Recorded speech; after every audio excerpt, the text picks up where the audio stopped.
Fala galera, mais um Troca Dicas no canal, hoje com Maurício Eiras, coordenador estatístico do Secov RJ, Sindicato das Empresas de Compra, Venda, Locação e Administração de Imóveis e de Condomínios Residenciais e Comerciais de todo o estado do Rio de Janeiro. A gente vai bater um papo bem legal sobre os desafios da função e a influência dessa atividade no mercado imobiliário e de condomínios. Se você curte esse tipo de conteúdo, se inscreva no meu canal no YouTube, @botadicas com 2T's, tudo junto, compartilhe e deixe seu like. Maurício, seja bem-vindo. Maurício, para que as pessoas que estão assistindo aí possam te conhecer, quem é o Maurício Eiras? Maurício Eiras é um cara bem engraçado, um cara, né, que adora trabalhar com números, por isso que a gente, né, escolheu esse trabalho. Fiz física antes, depois fiz estatística, então sou totalmente envolvido com números, né? Sou pai do Leonardo, marido da Vanessa, né? Adoro curtir a vida em família, a gente está sempre viajando, sempre curtindo, né, o final de semana importante, e de segunda a sexta estou dedicado exclusivamente aos indicadores do mercado imobiliário, o que vamos discutir aqui hoje. Bacana, Maurício. Maurício, o que faz um coordenador estatístico? Boa pergunta, né? As pessoas falam assim, nossa, coordenador estatístico, né? O que essa pessoa faz estatístico? Basicamente, a gente, né, como o próprio nome fala, coordenar, né? Então, a gente coordena projetos voltados sempre a indicadores, né? E uma coisa muito importante que eu deixo aqui como dica, né? Hoje as pessoas falam que os dados são, né, é o petróleo hoje em dia, todo mundo tem que ter acesso ao dado. E a gente viu muito isso importante logo após a pandemia, né, a falta de informações, a falta de dados e até a confusão que as pessoas fazem entre dado e informação, né. O dado, você tem aquela coisa desagregada que não te diz nada, então você tem que analisar, para transformar esse dado em informação para gerar um conhecimento. Então a gente procura sempre fazer isso aqui. Eu estou aqui no Secov já há 18 anos e a gente fez desde o início, né, desde a minha faculdade, das minhas pós-graduações, eu via muita gente pegando tudo que é dado, tudo que é informação, traz para a empresa, mas é tanta coisa que você não consegue dar conta e as pessoas que recebem esses dados, às vezes recebem os dados sem precisar daqueles dados. Então, o que a gente partiu? A gente partiu ao contrário. Nós fomos em cada departamento, quando eu entrei aqui tinha locação, condomínio, compra e venda, e a gente perguntou o que você quer receber de informação, o que você recebe hoje que você não quer, o que você não recebe que você precisa, qual é a periodicidade e de que maneira. Então a gente começou a montar cestas de indicadores do mercado imobiliário, para locação, para condomínio e para compra e venda. E engraçado que eu entrei aqui em 2008, e quero até fazer aqui um agradecimento especial à Maria Tereza, que me contratou para um projeto voltado exclusivamente para indicadores habitacionais, voltado sempre para condomínio e para locação com as administradoras. E o trabalho começou a ganhar tanta força, começou a crescer tanto, que a gente começou a criar outros indicadores. Ela falou, poxa, então a gente tem que criar um departamento aqui de estatística para que pegue todos esses indicadores que possa servir para o mercado imobiliário, não internamente só, mas para as administradoras que são associadas, para a mídia. Hoje a gente tem uma divulgação muito pesada na mídia, a gente está em outubro, a gente esse ano já saiu 7 ou 8 vezes no Anselmo Góes, com pesquisa que a gente realiza, fora os outros jornais que a gente inclui. Então, assim, a gente começou a ganhar credibilidade, ganhar força, e hoje o Secov Rio funciona como uma referência dos indicadores imobiliários do estado do Rio de Janeiro. Ou seja, munindo toda uma gama de operadores dessa atividade, desse segmento, né, para tomada de decisão, para direcionamento. Sem isso, é um navio à deriva. Com informação é destino, né, é resultado. Isso, e a gente até criou em 2023, foi uma coisa bem legal, que a gente começou a criar a inteligência imobiliária do Secov Rio. Então, as empresas associadas e construtoras também que se associaram ao Secov começaram a ter acesso aos dados através de uma plataforma que você entra via usuário e senha e durante 24 horas, 7 horas por dia, você entra ali e começa a acessar o valor do metro quadrado da taxa condominial para venda, para locação em mais de 120 bairros do Rio de Janeiro, da cidade do Rio de Janeiro, e mais de 400 bairros do estado do Rio de Janeiro. A gente está aqui, vou até passar um spoiler para vocês, a gente vai lançar aí, eu já recebi alguns dados, estou analisando, a partir dos 10 a 15 dias, a gente vai ter também nessa plataforma, não só os dados de todos os imóveis que foram vendidos, como eu vou poder entrar num prédio, um exemplo. Eu quero saber, na Avenida Almirante Barroso, no centro, sala comercial, no número 52. Eu vou entrar no prédio e vou saber os últimos imóveis que foram vendidos. Sensacional. Então eu vou ter o valor de venda, eu vou ter o valor que as empresas ofertam e vou saber qual é esse gap, né? Porque sempre tem um desconto. Eu anuncio meu imóvel por 1 milhão, mas estou vendendo ele por 900 mil. Opa, tem um desconto então de 10% entre o ofertado e a venda. Tem a comissão do corretor. Vai conseguir se encaixar, né? Dentro vai do começar certo, né? a se encaixar. E o que acontece? A empresa acaba tendo realmente um dado estratégico que vai auxiliar. Hoje nós fizemos, há 2 anos, um convênio com o Cresce. Todos os corretores em dia com o Cresce têm acesso à nossa ferramenta, porque eles viram a importância de ter acesso a esse dado. E ele não ficar navegando ali num preço ou muito alto fora do padrão, ou muito baixo fora do padrão, e até o proprietário ficar descontente com essa atuação. Na verdade, vai ser um diferencial gigante, né? Vai, já está sendo. Maurício, seguindo nessa direção, quais são os principais números do mercado imobiliário de condomínios do Rio de Janeiro hoje? Vou passar um raio-x desse mercado, né? Hoje, assim, a gente, número arredondado, a gente possui no estado do Rio de Janeiro por volta de 35 mil condomínios em todo o estado, sendo na cidade do Rio de Janeiro 25 mil, e fora, né, nós para o interior, a gente tem de 9 a 10 mil condomínios, entre residenciais, comerciais e mistos.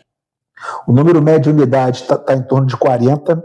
Esse número, quando eu entrei aqui, era por volta de 36 ou 37, mas a gente viu com o surgimento dos condomínios clubes, né, os grandes condomínios, e também o Minha Casa Minha Vida, são 500 mil unidades, começou a puxar a média para cima, então a gente tem uma média de 40, 41 unidades. A gente tem uma média de funcionários de 3,7 funcionários por condomínio. Esse número já foi muito mais alto, mas principalmente logo depois da pandemia teve muito enxugamento no quadro, bastante demissão, e também uma coisa que está entrando muito nos condomínios, já vem entrando, a parte tecnológica, né? Portarias remotas, terceirização, foi uma coisa que entrou muito, né? Cresceu porque barateou o serviço, então você teve que mandar, de repente, embora um porteiro e contratou um terceirizado, né? Então você teve um custo muito mais baixo e não tinha aquele problema da pessoa tirar férias, você tem que contratar tem que entrevistar a própria empresa, o cara saiu de férias, fica doente, no mesmo dia já entra numa pessoa, agilizou bastante. Mas em contrapartida você tem o problema de ter muita mudança desse pessoal dentro do condomínio, o que gera uma insegurança. Eu acho que são perfis, né? Você caracteriza, vai ter empreendimento que vai se adequar, vai entender que é uma dinâmica mais prática, até de facilidade, talvez de reposição e tal. Porque muitas vezes, quando você tem o orgânico, você tem pensado no 13º, nas férias, e quando é a empresa terceirizada é uma substituição mais rápida. Mas tudo isso é custo e benefício e característica. Mas esse mercado tem muita oportunidade, como você mesmo falou, são 35 mil, né? 35 mil condomínios. É um mercado bem bacana e com muito potencial de explorar para uma gama de serviços enorme. Dentro desse cenário, desses números, quais tendências vocês observaram aí nesses últimos anos? Assim, a tendência foi somente no aspecto de portaria, no aspecto de tecnologia? O que mudou tanto nesses últimos anos nesse mercado? O que você acha que foi a grande mudança que aconteceu? Então, assim, eu vejo muito, né, até puxando pelo meu condomínio, né, que é um condomínio grande, um condomínio quase 1.000 unidades, né, é um condomínio clube realmente. Essa parte tecnológica foi muito. Eu estou morando lá há 10 anos, a gente percebe claramente, né? A gente começou com digital, começou com chaveirinho, hoje é a facial que domina tudo, então você reserva qualquer espaço pelo aplicativo, antes tinha que ir na administração. você também recebia o boleto para pagar o condomínio, hoje vem via e-mail, vem via uma mudança, aplicativo. sai do papel e vai. Sai do papel, acho que beneficiou muito, agilizou bastante, principalmente para as administradoras, né? Eu me lembro que tinha os motoboys, né? Com a motinha, com a caçamba, com a logomarca, hoje você não tem mais isso, até de repente tem alguma coisa ou não. Eu percebo muito essa tecnologia, mas embarcado a isso, o que a gente percebe? Um aumento grande no valor da taxa condominial. O reflexo, né? O reflexo, porque você está botando tecnologia, né? Então você está gastando mais, você está dando mais segurança, mais câmera, mais... Então você tem, eu acho que vale a pena esse pagamento, mas o que a gente pode falar com relação a números que isso impactou no mercado imobiliário? A gente até março de 2020, antes da pandemia, a gente tinha uma entrada mensal de 300 ações condominiais no Tribunal de Justiça do Rio de Janeiro. 300 em todo o estado do Rio de Janeiro. Por mês, novas ações. 4 meses após a pandemia, início da pandemia, agosto de 2020, julho, agosto de 2020, esse número subiu para 1.200. Nossa. Ele quadruplicou e a gente falou, poxa, e aí a gente viu até a importância de ter um indicador próprio. E a gente começou a conversar, doutor Pedro, pelo Secov, com Rafael Pelabade, a gente não tinha uma pesquisa sobre isso, a gente tinha uma coisa bem embrionária, a gente consegue fazer, mas não para agora, só a partir de 2021.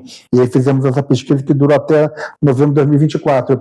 Mas a gente pensou que logo depois essa coisa ia começar a baixar, não baixou. Se a gente fizer uma conta antes de março de 2020 para trás, a gente tem uma média mensal de 300 ações. E se você pegar agosto de 2020, o último dado que nós temos é setembro de 2025, a gente tem 1.050, 1.070. Então, assim, ele não consegue baixar de 1.000. Então, você percebe que houve um aumento, e esse aumento ficou uma coisa assim... Não teve quebra. Permanente, né? Permanente, a gente... Isso é o seguinte, se você for levar em consideração que as administradoras esperam bastante tempo para poder virar uma ação, tenta reverter aquilo, conversa, parcela, paga 1,5, ou então a gente zera daqui e você paga 3 quando chegar ao 14º, 13º, você paga e você começa a quitar daqui, mesmo assim não está baixando. Isso é uma preocupação que eu vejo grande. O meu condomínio teve um leve aumento de atraso, nem de inadimplência. Mas como a gente tem um grande diferencial do nosso condomínio, é o sistema de ônibus, e se você atrasar um mês, quando você entra no ônibus, você passa a carteirinha, passa digital, ele não autoriza. Então as pessoas precisam do ônibus e aquela vergonha inibe a pessoa. Acaba obrigando, acaba fazendo repensar, olha, deixa eu pagar aqui, eu vou travar outros pontos, mas isso aqui eu vou manter em dia. E uma coisa que eu fiz até uma conta ontem para trazer para vocês aqui, um exemplo, eu peguei os últimos 14 anos, então fiz uma conta, qual foi a variação da conta de energia nos últimos 14 anos? 218% variação. Qual foi a variação da luz? 179%. Qual foi a variação da inflação? 136%. Então, assim, quando você vai para uma reunião para solicitar um aumento de condomínio, não, vamos botar só a inflação, vamos botar o IPCA, que é a inflação oficial, mas acaba ficando defasado, porque tudo aumenta. E hoje, até por essa pesquisa que a gente tem com a ABAD, 20% do que o condomínio arrecada, 20 a 22% é gasto com água. A água é muito cara, eu faço uma pesquisa com um antigo, era grande meu amigo, Dr. Rômulo, né, falecido Dr. Rômulo, da Marva, e a gente tinha uma pesquisa avaliando todas as águas do Brasil. O Rio de Janeiro tem a segunda água mais cara do Brasil, e ele tem uma coisa que é terrível, quando você passa da primeira fase, que é 15 metros cúbicos, se você gastar 15,1, ele aumenta essa tarifa, a segunda tarifa, em 120%, ele mais que dobra a água. Se você morar numa casa e gastar muito, da primeira tarifa até a quinta, a variação é de 700%. Então, assim, um grande vilão a água, você vê as pessoas falando de vazamento, aquele vazamento silencioso que tem. E aí, Cuidar, né? e sem contar que ainda tem uma outra coisa muito cruel. O que você paga de água, você paga 100% de esgoto. Então, gastei água, vou gastar R$200. Não, vai gastar 400, porque é 200 de água e mais 200 para esgoto. E me permita só chamar a atenção para um detalhe. Para você que está nos assistindo, síndico, administradora, olha que dica preciosa que o Maurício acabou de dar. O orçamento de condomínio não basta apenas aplicar a inflação. Existe um trabalho a ser realizado, linha a linha, despesa a despesa, para adequar o orçamento à realidade do condomínio e aí sim traduzir uma arrecadação suficiente para quitar as despesas. Fica a dica. E complementando até a informação do nosso amigo Pablo, principalmente os grandes condomínios, essa é a importância de você ter uma administradora embarcada junto com o síndico, porque ele vai poder estar ali por trás vendo todos esses problemas numa reunião, numa assembleia, mostrar, você quer botar 5%, daqui a um ano vou ter que botar cota extra. Você vai querer pagar cota extra, então é melhor puxar um pouquinho para mais agora para você poder arcar tudo e a administradora está sempre atrás fazendo toda a manutenção. Exatamente, importantíssimo. Maurício, existe nessa direção, claro que você já falou um pouquinho sobre o perfil, mas existe um levantamento sobre o perfil médio dos condomínios no Rio de Janeiro? Unidade, tamanho, faixa etária, isso, existe um padrão? Então, foi o que eu falei, o tamanho médio dos condomínios residenciais são de 40 unidades. Né? 40 unidades. 40 é o mais comum.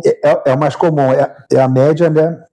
Que você tem assim, você tem a Barra da Tijuca, a Zona Sul, com prédios altíssimos, mas você tem a Zona Norte, que é a maior região. Por exemplo, a gente tem hoje 165 bairros no Rio de Janeiro. Mais da metade são na Zona Norte.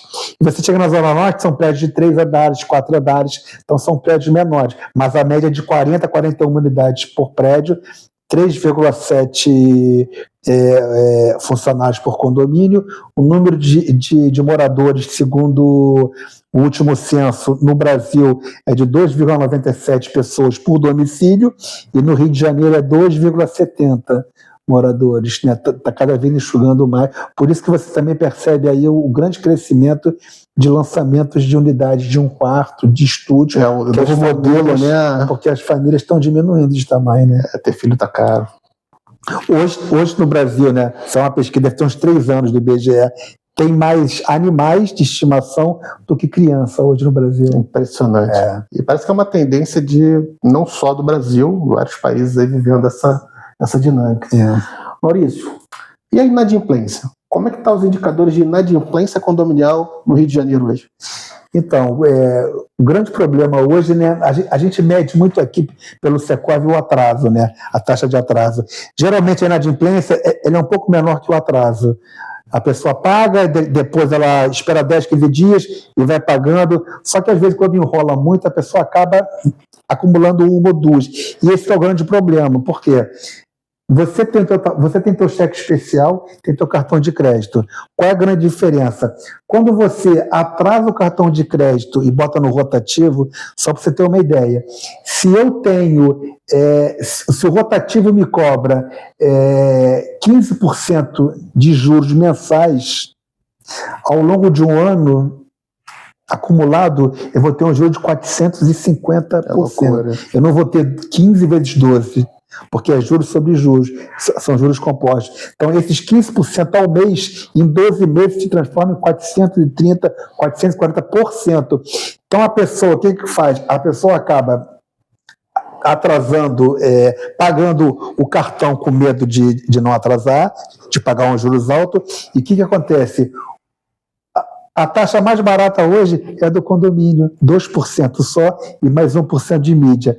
Segundo, ele não pode proibir de você frequentar as instalações do condomínio. Se você atrasa um cartão, se você atrasa uma conta, ela vai para o Serasa, não pode abrir outra conta, não pode fazer tem um monte de restrições, e no condomínio não tem isso. É uma cultura televisiva muito forte, né, que atrapalhou isso, né, que instruiu a população, olha, prioriza cartão, e deixa o condomínio, mas esquece que o imóvel vai a leilão. Vai a leilão. Então, gente, não é o caminho. O caminho é realmente você equilibrar ali, né, as despesas, entender, buscar ali, negociar suas dívidas e olhar para o seu imóvel, o seu bem, né, cuidar dele, porque você perde. Você saiu recentemente, acho que a última foi em agosto, uma pesquisa sobre inadimplência e atraso das famílias brasileiras.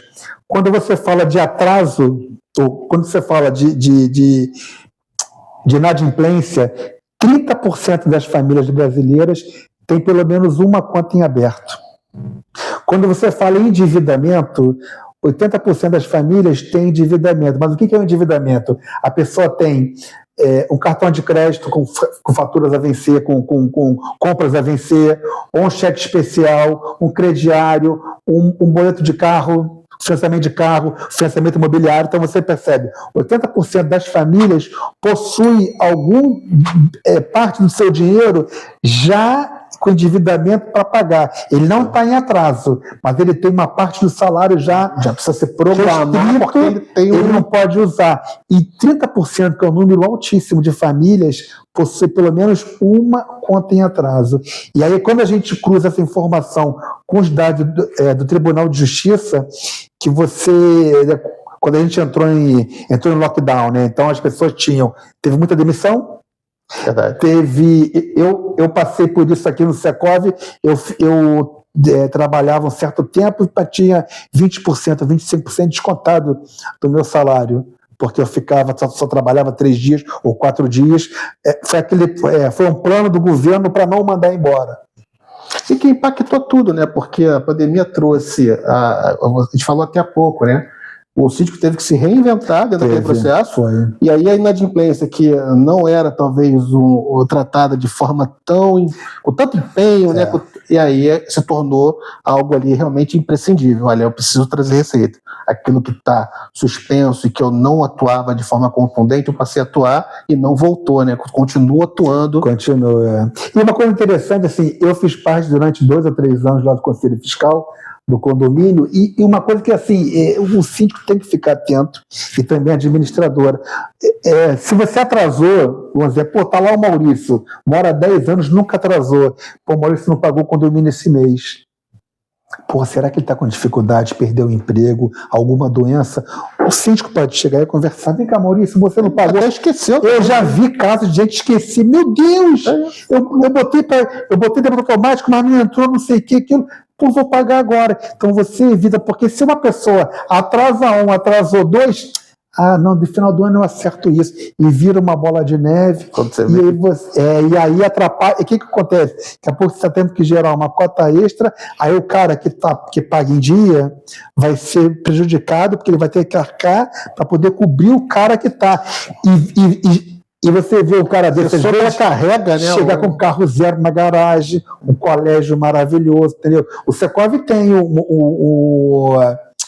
uma câmara de conciliação para evitar levar para a justiça. A gente fez com o Tribunal de Justiça, elas fizeram um curso. Cada vez mais importante. Mais importante, para você evitar levar para a justiça, para ficar muitos anos, você chegar ali e faz um acordo. Vamos fazer o seguinte, eu estou devendo 3, eu te dou um cheque aqui, quando chegar em dezembro, no 13º, você amigavelmente, sem problema nenhum, fica muito mais fácil. Mas tem os outros que falam assim, quando eu vender, desconta esse valor quando eu vender o imóvel. E aí acaba quebrando o condomínio, dificultando o condomínio. Aí demora essa venda, a coisa piora. Demora.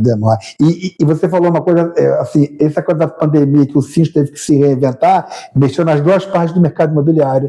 Porque o corretor que trabalha com venda e locação, ele era impedido de entrar no condomínio porque você estava num lockdown. Exatamente. Como é que você vai levar pessoas de fora para entrar no condomínio? Então, assim, afetou as 2 partes, condomínio, toda a cadeia do mercado imobiliário, locação, condomínio e compra e venda. E você tem um condomínio que você tem final de semana, toda a família reunida, descendo o elevador indo para a piscina, você começou a ter todo mundo junto no mesmo prédio, descendo o elevador muito menos porque estava em lockdown, mas muita gente usando mais as dependências. E o que parecia que seria uma economia, pelo contrário, quanto mais gente no condomínio, quanto mais uso, mais custo com limpeza, mais custo com materiais.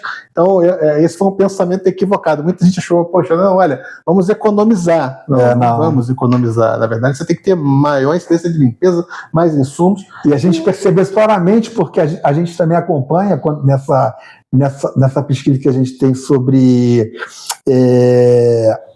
gastos por rubricas, e uma das rubricas é manutenção.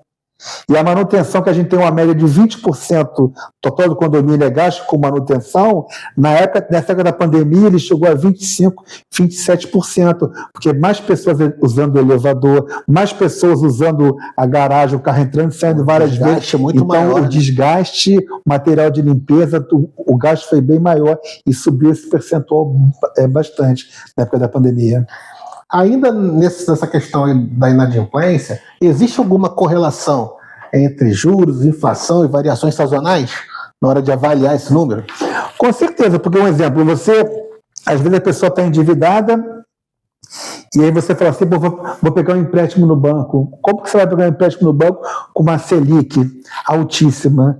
E aí a Selic alta, você acaba botando os juros para consignado, para empréstimo pessoal, para comprar um apartamento, para tudo mais alto. Então você vai se endividar, você já está endividado e vai se endividar aqui.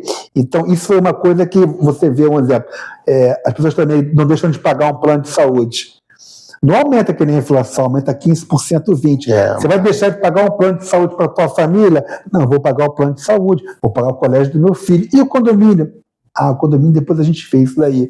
Então, sofreu realmente, porque, assim, a gente até, quando você olha para o mercado como um todo, mas o mercado, a parte de emprego, a gente está na melhor época do emprego.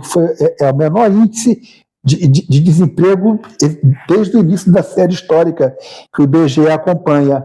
Mas se a gente for analisar, tem muito emprego informal, que paga uma renda mais baixa, entendeu? Então, assim, quando você vai olhar para os seus gastos, e a gente que faz mercado, a gente sabe. Quando você vai no mercado, mês passado, retrasado, deflação, que eu vou ao mercado, a carne vai cair, feijão vai cair. Não cai. A realidade é outra. A realidade é outra. E quando você olha, para analisar, você realmente, os juros puxa tudo, né, cara? E aí, como o condomínio tem a menor multa, as pessoas deixam para pagar depois, acumulam, e aí dependendo do valor do condomínio, né? Por exemplo, o condomínio hoje, médio no Rio de Janeiro, está em torno de R$ 1.100. E assim, e ele vai aumentando sempre, ele nunca diminui. E a importância da gestão, né, para evitar surpresas, né, com rateios não desejados, a importância da manutenção em dia do condomínio correto, evitar custos inesperados, né, emergências. Então, isso, viver em coletivo é um desafio. Total. Maurício, aluguel por temporada e novas modalidades de moradia. Os dados do Secovi apontam um crescimento significativo no aluguel por temporada. Airbnb, por exemplo, e co-living, que é moradia compartilhada, afeta os dados estatísticos dos condomínios hoje? Afeta dos condomínios, né, por uma questão mais jurídica, mas afeta muito mais o mercado imobiliário como um todo, a parte de locação. Por exemplo, hoje, a última pesquisa que nós fizemos, eu recebo em média imóveis ofertados para alugar na cidade do Rio de Janeiro, bota aí uns 14 a 15 mil imóveis para alugar residencial no Rio de Janeiro. Aluguel por temporada, eu tenho 20 mil. Caramba. Então eu tenho mais imóveis de aluguel por temporada do aluguel tradicional. Então isso começou a tirar os imóveis das administradoras, das imobiliárias, para a pessoa alugar por temporada. Então isso mexeu muito com o mercado. Mexeu porque, assim, eu fiz alguns treinamentos em administradoras, até na CIPA, ano passado, e as pessoas falavam assim, Maurício, a gente não tem imóvel para ofertar de aluguel na prateleira. Entra, sai, as pessoas querendo, porque não tem. E o que acontece? É a lei máxima da economia, né? Você não tem oferta e tem muita procura, o valor sobe. O que aconteceu? O valor subiu demais, as pessoas reclamando e entrou numa bolha, né? Entrou numa bolha, porque você, cara, eu quero morar ali, mas não tem. O cara falou, eu tenho um apartamento aqui, eu quero. Quem vai pagar mais? Sabe aquela coisa, tipo leilão, e está saindo, está alugando, entendeu? Então, assim, diminuiu muito o tempo médio de locação desse imóvel. Eu sei de vários administradores que estavam pedindo ao proprietário que estava para vender o imóvel que estava difícil. Você não quer botar ele para locação, não? Pelo menos você faz um dinheirinho aqui e deixa de pagar condomínio e as taxas ainda recebe algum. Então tá, vamos fazer então isso aqui, para não deixar o imóvel parado. E pelo condomínio, o que a gente percebe, né? A gente viu vários Inclusive, nós fizemos dois grandes eventos. Foi a Locação Summit, o primeiro ano passado. A gente chamou uma empresa que trabalha diretamente voltada para aluguel por temporada de São Paulo, e esse ano a gente chamou 3 empresas. E assim, fica claramente o grande problema com os moradores, porque você aluga para 2, 3 pessoas e vão 15, vão 20, você não tem aquele controle. É um conflito, né? Você tem ali a renda para aquele condomínio que está fazendo uso do imóvel, e você tem o desafio da gestão. Olha, o convívio, porque você está lidando com pessoas diferentes o tempo inteiro, e você tem os desafios de segurança, os desafios de custos envolvidos ali naquele tráfego diário, do bom cliente, né? E daquele que não é tão bom, que aí deixa algum comportamento inadequado, estressa, estica demais aquela corda, né? A dificuldade do condomínio conseguir passar para esse usuário as regras do condomínio, de convenção, de regulamento interno. Então esse é o desafio, né? De viver no coletivo, acho que esse é o jogo de xadrez difícil de colocar no tabuleiro. Assim, normal, você viver em comunidade já é complicado, né? A viver da mesma casa, você briga com o filho, briga com a esposa, briga. Imagina pessoas entrando ali, e aí eu pego como exemplo sempre meu condomínio, uma pessoa que vai alugar por 2 dias, aí você tem que cadastrar a pessoa na facial, com os dados, cadastrar o carro dele para ele poder entrar, cadastrar na piscina, pedir um exame médico para ele poder entrar na piscina, cadastrar no ônibus, o cara ficar 2 dias. Estressa todas as atividades. Todas as atividades para ele ficar 2 dias. Então, assim, e vários casos que a gente viu aí, até espalhado pelo mundo mesmo, de roubo, a pessoa entra, leva tudo e vai embora. Então, assim, você tem, né? A gente ainda está aqui meio no começo, né? Tem algumas cidades mundiais, né? Nova York, Barcelona, que estão proibindo, entendeu? Outras estão proibindo, entendeu? Mas é uma coisa que veio para ficar, eu acho que não tem como. Também tem a parte dos hotéis reclamando, porque estão perdendo receita, né? Então por isso que eles querem tributar, né, esse imóvel. Eu acho justo uma tributação, porque se você tem um imóvel teu que você bota para alugar tradicional, você tem que pagar um imposto de renda sobre o que você recebe de locação. Por que a pessoa que vai ganhar muito mais que você, porque ela vai alugar uma diária média hoje no Rio é R$400, R$350. Se ele alugar 10 dias, dá 3.500. Tudo que ele ia ganhar num mês só.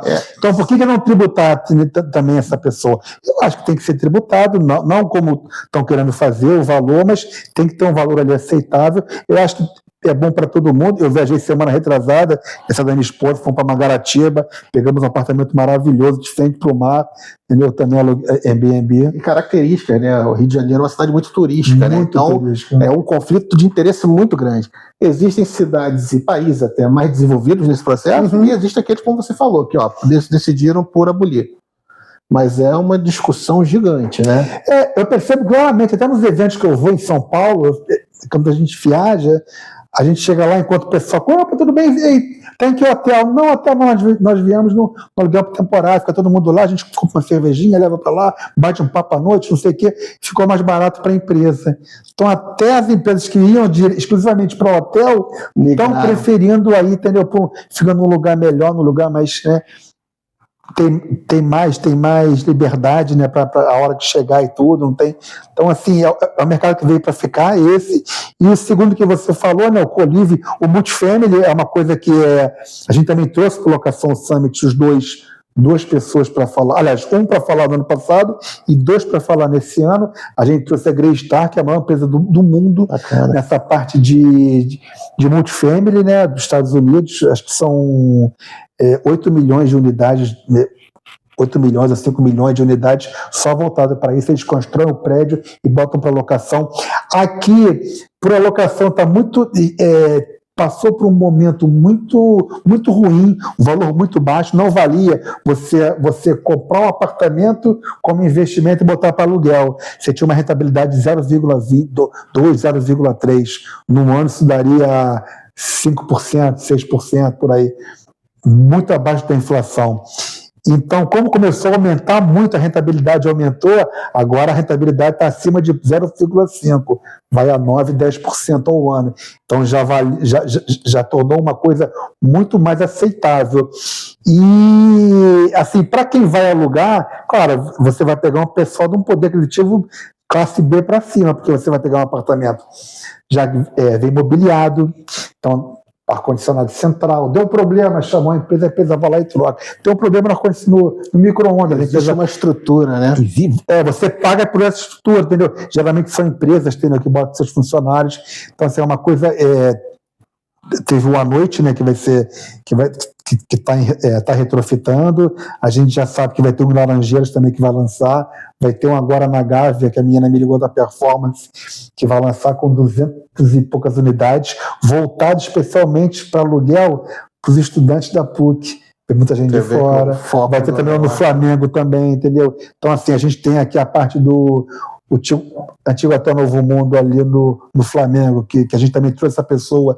Eles criaram o Living, é um prédio inteiro só para estudantes da FGV, da UFRJ, que é um padrão mais alto, mas eles já vão lançar acho que para o ano que vem, com valor mais baixo, para pegar pessoas... Estuda a região, né? Explora. Então, assim, são dois novos mercados de locação que vão crescer bastante. Você pode apostar nisso. É o que a gente observa aí a cada dia. Isso aí. Maurício, quais os principais desafios e oportunidades que os estudos estatísticos do Secovi apontam nos próximos anos nesse mercado imobiliário e de condomínio? Eu não falaria nem de indicadores estatísticos voltados para esse assunto. O que eu percebo hoje, né? A gente percebe que cada vez mais os condomínios estão crescendo, os condomínios estão virando clubes, cada vez mais tecnologia. Então, assim, hoje a gente percebe, e o síndico tem que se preparar melhor. Antigamente, bota aí 30 anos, o síndico era um morador, que era um aposentado, tinha tempo. Eu morei em Olaria há 40 anos, então o cara chegava lá, pegava... Quanto é que gastou de luz? R$1.000. Quantos são imóveis? 10. 100 de cada um. Aí levava um recibinho, minha mãe assinava, dava o dinheiro para ele, ou dava um cheque, ele pagava só para manter, e tinha um faz tudo. Não existe mais isso. Hoje o síndico é uma profissão realmente, não tem como negar isso. A gente, quando eu entrei aqui em 2018, em 2008, aí em 2009 a gente fez um evento aqui do lado, no Clube Ginástico, Festa do Síndico. Aí o pessoal, síndico, vamos fazer um festão, vamos contratar a Orquestra Tabajara, não sei o quê. Aí falei, fui passar uma pesquisa, né, para saber de satisfação. Aí botei reclamação, poxa, Orquestra Tabajara, só tem jovem agora síndico.